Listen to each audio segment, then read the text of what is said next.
Então, eu queria, tipo, eu queria contar Antes, eu quero dizer o seguinte, a gente deu uma pausa, sabe por quê? pra comer bolo. Não, eu fui trocar, ele foi comer bolo e eu fui trocar a fralda da minha mãe. Eu sou cuidadora da minha mãe. Né? Ali é mais uma função, né? Uma função a mais. Umas milhões de funções. É. Não, eu quero contar um negócio que muita gente não sabe, né? Que eu queria contar, assim, que eu esqueci. Eu tive uma alergia super agressiva, grau 4, que é o grau máximo, né? A ACA, né? E foi durante toda a PUC, né? E eu tinha escaras, que são ferimentos no meu corpo inteiro, né? Isso desde o começo da PUC, né? Desde 2013. E daí eu deformei a minha visão, eu tinha uma visão perfeita. Eu coçava tanto meu olho que eu fiquei com a córnea deformada, eu não enxergava um palmo na minha frente, tá? Isso desde 2013, eu fiquei 5 anos com isso, né? Sofrendo. E eu tomava antialérgico e eu ficava letárgico, daí as pessoas zombavam de mim, achando que eu era burro, né? E tudo bem se eu fosse burro, mas as pessoas usavam isso pra maldade, né? Falavam que eu era idiota, porque eu fazia umas perguntas estranhas e eu tava sob efeito do remédio, né? E a minha pele ficava tão machucada que a minha calça inteira grudava na minha pele e descolava toda a casca. Era tudo assim inteiro, assim, toda o meu braço, minha perna, por isso que eu não tirava roupa. Aí esse era um dos motivos de eu ter vergonha de tirar roupa por conta porque eu tinha medo das pessoas pensarem que eu era infeccioso. E um dia eu tava com conjuntivite alérgica, né, no olho, e uma menina falou que eu ia contagiar, que não sei o que lá, então eu já tinha medo de eu tirar roupa por conta disso, né. E só eu sei que eu sofri, que ardia, eu ficava com a pele ardendo o dia inteiro, suor, né? A aula do Júlio pra mim era horrível, assim. E mesmo assim eu adorava a aula dele, mesmo sofrendo, porque era uma aula que eu conseguia libertar um pouco meu corpo, né? Me sentir melhor, né? Libertar minha alma, meu espírito, assim, né? Porque era uma aula que o Júlio, como ele tem uma didática excepcional, ele fazia todo mundo se sentir igual, não tinha hierarquia na aula dele. Então a gente conseguia se expressar mais livremente, sem julgamento. Até porque ele também autuava quem, tipo, se tivesse algum desrespeito entre colegas, ele dava né? Então todos ficavam iguais na aula dele, né? Isso pra mim era muito libertador, né? Era uma escape, né?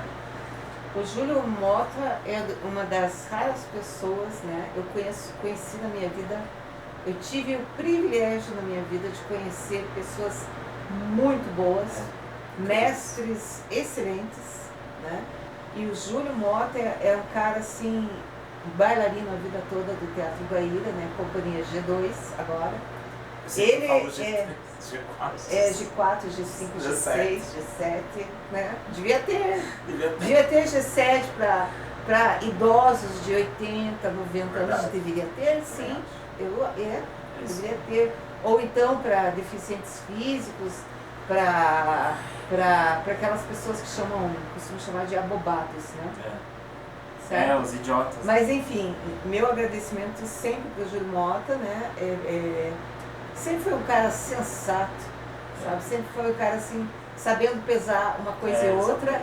E ele nunca, não era igual para todos os outros. E nunca colocando uma pessoa acima de outra, nem jogando uma contra a outra. Então, super legal. Não, e uma coisa que eu queria falar também, por isso e o negócio da vista do Matheus, eu fico besta, porque eu assim quem não tem problema de visão. Agora, imagine uma pessoa viver 5 anos com problema com uma distorção a nível de visão, enxergando as coisas. Se imagine a pessoa andando na rua. E sabe por que eu não mexi? Porque, primeiro, eu não tinha dinheiro, não sobrava nem dinheiro para comprar óculos, porque era R$400 o óculos. Então eu desistia, porque eu não queria, e também tinha outra coisa, e a cirurgia era impossível, porque naquela época era caríssimo, né? Depois que eu consegui fazer com o meu plano de saúde a cirurgia, depois de anos, né, por causa da carência.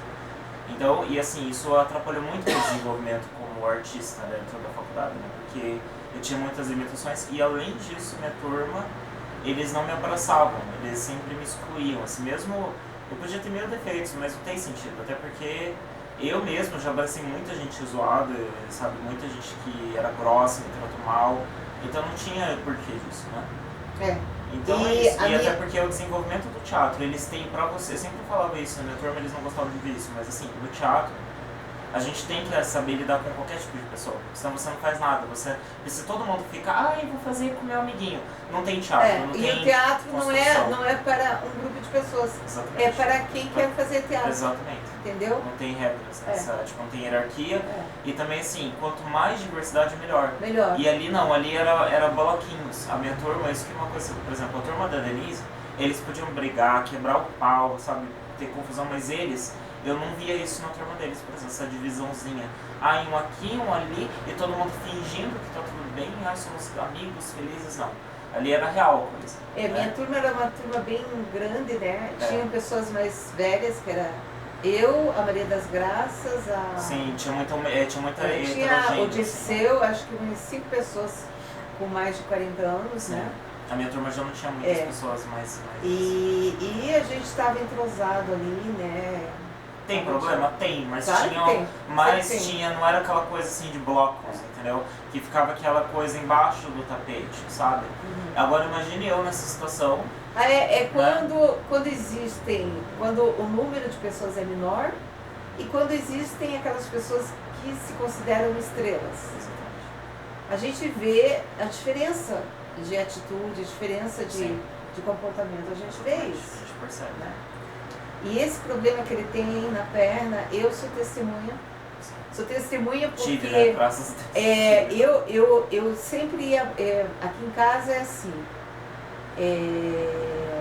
eu sempre, uma vez por ano eu ia pra praia, sozinha, né? Eu ficava lá na praia uma semana, 10 dias sozinha, de boa, porque eu gosto, né? Tanto eu gosto de conviver no coletivo, como eu mando muito bem comigo mesma. Eu gosto de mim, sabe? A gente gosta de passar né? A gente gosta da gente, né? Então, aí eu convidei o Matheus para ir para Caiobá comigo lá. E fazia 15 anos, 20 anos que eu não ia pra praia. 20 anos que ele não ia pra praia. Não, sabe, e daí as pessoas achando, e eu achando que eu tinha dinheiro. A gente nem, até os até quem é pobrezinho pra praia. Esse detalhe, gente. Todas as vezes que eu fui pra praia, quando eu ia sozinha, eu não tinha dinheiro. Quando eu comecei a convidar pessoas amigas assim, a gente, era tudo gente com necessidade e tudo. A gente ia lá, um dia um cozinhava, outro cozinhava. Fez um monte de comida. A gente não comprava coisa fora. Desmontamos os armários. Tinha um supermercado lá meio barato, então a gente ia lá, comprava, fazia comida, né? Arrumava a casa, os cupim, passava aspirador nas aranhas, marrom, tudo, levava a gente limpava tudo. a casa. A gente chegava a ficar destruído no primeiro dia. E eu não sabia, assim, daí... Aí eu disse, Matheus, tira, você não vai ficar aqui de calça. Põe uma pergunta, Matheus, o que é isso?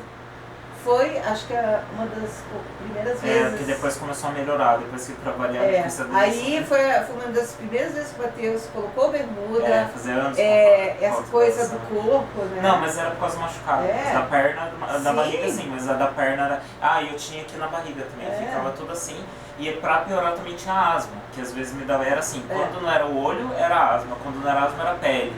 Então não tinha um dia de paz na PUC, daí chegava lá e ainda era zoado, xingado. A Nadine, minha amiga Nadine, já presenciou várias vezes, eu tava lá parado, né? Tipo, eu acabei de chegar, as pessoas vinham jogar merda em cima de mim.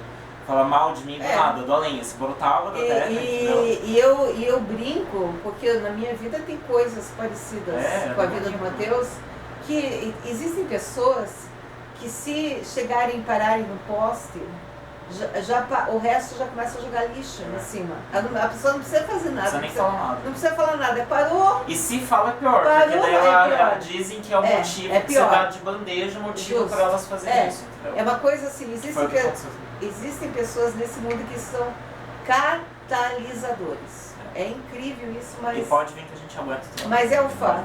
Pode vir que aqui que a gente fervendo, né? Pode vir que eu estou fervendo. Eu estou fervendo. Pode vir que a gente sabe lidar com o demônio. O demônio existe. Gente, o demônio existe. Eu conheci o demônio. Não tenho medo do demônio. Tenho medo do demônio. Não tenho.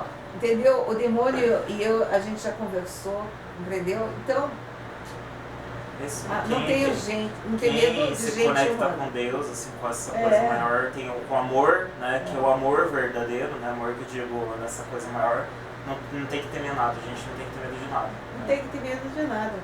Se você é honesto com você mesmo, você não deve nada a ninguém e não tem que ter medo de nada. A gente tem que... E outra coisa... Isso a Denise me ensinou. No teatro e antes do teatro, quando eu fiz análise, eu aprendi a falar o que eu sinto, eu aprendi a pensar sobre a minha vida, sobre a minha existência. Eu era assim quando entrei, né? Não conseguia falar nada. Eu não conseguia botar, assim, toda hora que eu tentava botar pra fora, vinha tanta paulada que eu achava que eu acreditava, tinha uma hora que você acredita. Porque eu não tinha nenhum amigo para dizer pra mim lá, digo assim, fisicamente ali no momento. Eu tive uma outra amiga muito importante na minha vida, né, que me ajudou muito. Só que ali no dia a dia, ninguém falava pra mim, Matheus, você tá certo, ninguém. Então chega uma hora que você começa a acreditar. É tanta maldade, Sim. Você começa porque você pensa assim, cara, o que eu tô fazendo aqui? Sabe por que eu tô aqui? Essa coisa da projeção da merda do outro e você acredita, porque pega, em cima da pessoa é uma coisa sistemática. Sistemática, vai doer É uma coisa sistemática, a pessoa ficar ali, você não presta, e que nem você você não vale falou, nada, e a você é uma gente vai bosta, entrando você em modo de suspensão. Entendeu? A gente começa a desistir. Fere tanto a dor, tem momentos da vida da gente que a dor é tão grande que a gente anula. A gente sabe, a gente perde até a gente chegar a um grau que a gente não sente nem a pele, de tanta dor que a gente sente. E a gente quase desistir. Ou aí você começa a ficar na missão. Ou você dorme demais, ou você come demais, ou você não come nada. Eu saí de um extremo para outro. Eu comia muito, daí quando eu parei de comer, entendeu? Por quê? Porque é um peso. E eu tinha uma responsabilidade naquela época, pra mim, tipo, que eu tinha que provar algo, né? Esse foi o meu erro, porque assim, a gente fez o TCC, né? Daí o que aconteceu foi o seguinte, eu carregava tudo isso, eu carreguei esses 4 anos de dor, sofrimento, né? O fato de eu não ter tido, por exemplo, até minha professora Silvia sempre falava que o teatro, a gente se joga na fogueira, né?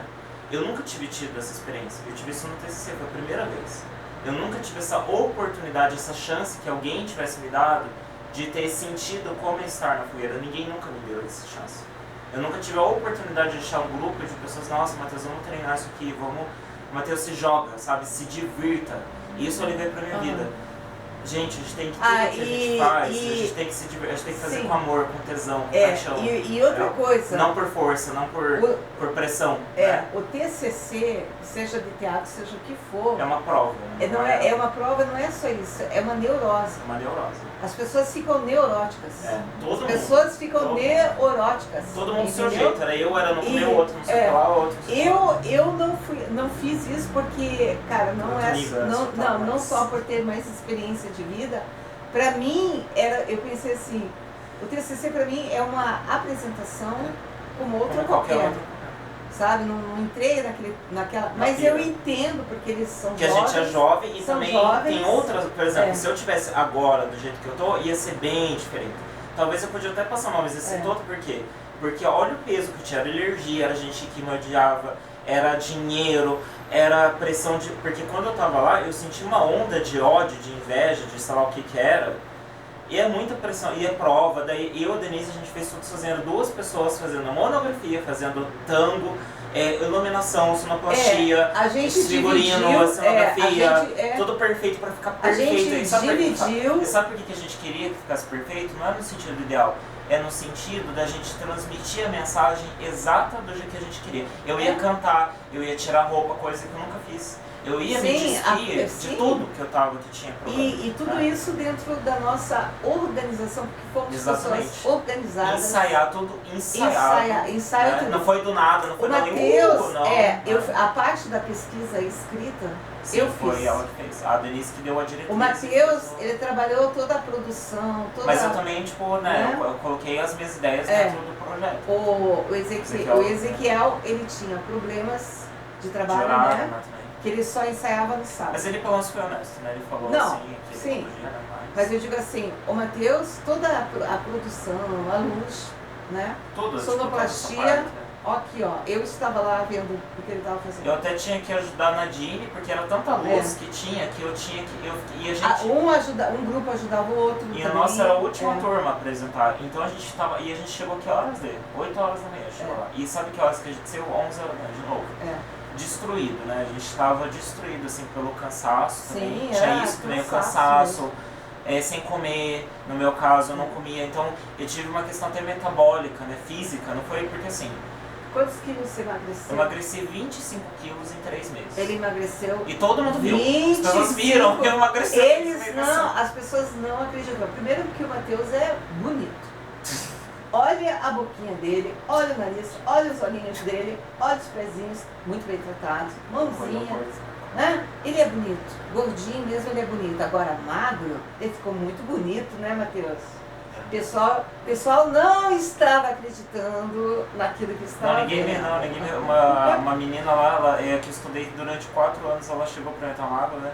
Chegou pra mim e falou assim, Ele teve ela umas ficou, cantadas. ela ficou 5 minutos falando comigo sem me reconhecer. Quando eu falei meu nome, ela fez assim, ó, Matheus! Pois Assim, tá ligado? ele recebeu umas cantadas. Agora não, mas assim, essa parte ninguém fala, né? Tipo assim, e Olha, depois, na hora de 25. jogar pedra, né? Daí que eu vejo que tem uma inveja também. Porque assim, eu penso, não é inveja. Agora que eu vamos digo da dar aparência, mas um time, daí a gente no outro a gente vai direto para as nossas experiências de TCC.